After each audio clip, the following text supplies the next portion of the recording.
The Council Chamber, Galactic Year 4412. The chamber was built to accommodate 47 species. Tall crystalline columns hummed softly for the Varek, whose auditory nerves ran through their sternums. Misting vents kept the air damp for the Glon delegates. Every species had been considered in the architecture of this room. Every species except one.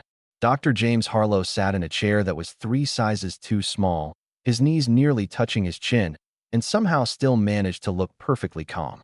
Around him, 16 alien ambassadors stared down from elevated platforms, their collective gaze carrying the full weight of 10,000 years of interstellar civilization. Ambassador Torek, 9 of the Varek, eldest of the council, broke the silence first. "Human," it said, its translation node buzzing faintly. "Do you understand why you have been summoned?" "I've got a few guesses," said Harlow. The indictment. Torek, 9 pressed a telone to the holographic display. A cascade of reports filled the air: battle logs, extinction tallies, biological surveys. "In the 4 centuries since humanity joined the Galactic Compact," the ambassador began, "your species has outlasted 7 extinction-level events that destroyed 11 other species. You have consumed resources at a rate that, statistically, should have collapsed your biosphere twice over. You have survived vacuum exposure, radiation storms, 3 biological plagues, and no fewer than 9 assassination attempts by parties we have yet to identify." 14, Harlow corrected quietly. There were 14 attempts. The chamber fell utterly silent. "The compact," Torek, 9 continued slowly, "has run projections. In 800 years, barring intervention, humanity will be the dominant species in this galaxy. Not by diplomacy, not by technology." A long pause. "By sheer biological persistence." Harlow nodded, unsurprised. "And so you summoned me to do what, exactly?" "Ask us to slow down." The revelation. Torek, 9 looked at the other ambassadors. Something passed between them, not words. A kind of shared resignation. "We summoned you," the ambassador said, "because the Dravith are moving." The name landed like a stone dropped into deep water. Even Harlow straightened slightly. The Dravith were not an empire. They were not a civilization. They were a force, ancient, cold, and patient, that had already sterilized 4-star systems in the outer spiral arm.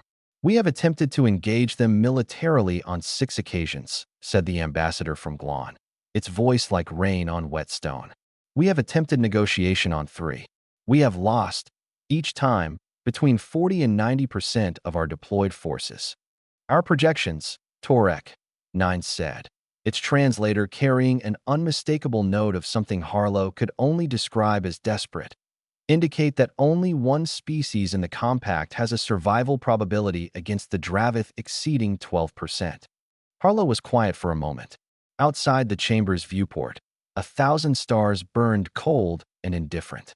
"How high is ours?" he asked. 61%, said Torek 9.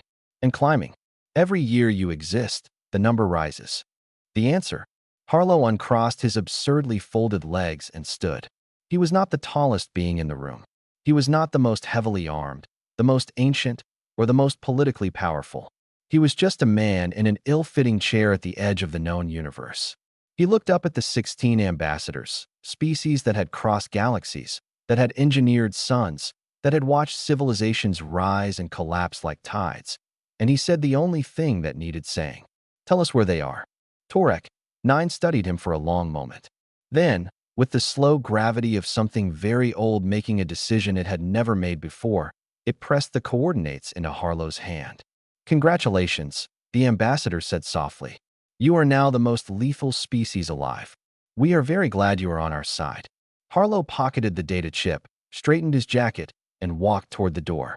He paused once, hand on the frame. "Don't thank us yet," he said. "Thank us after."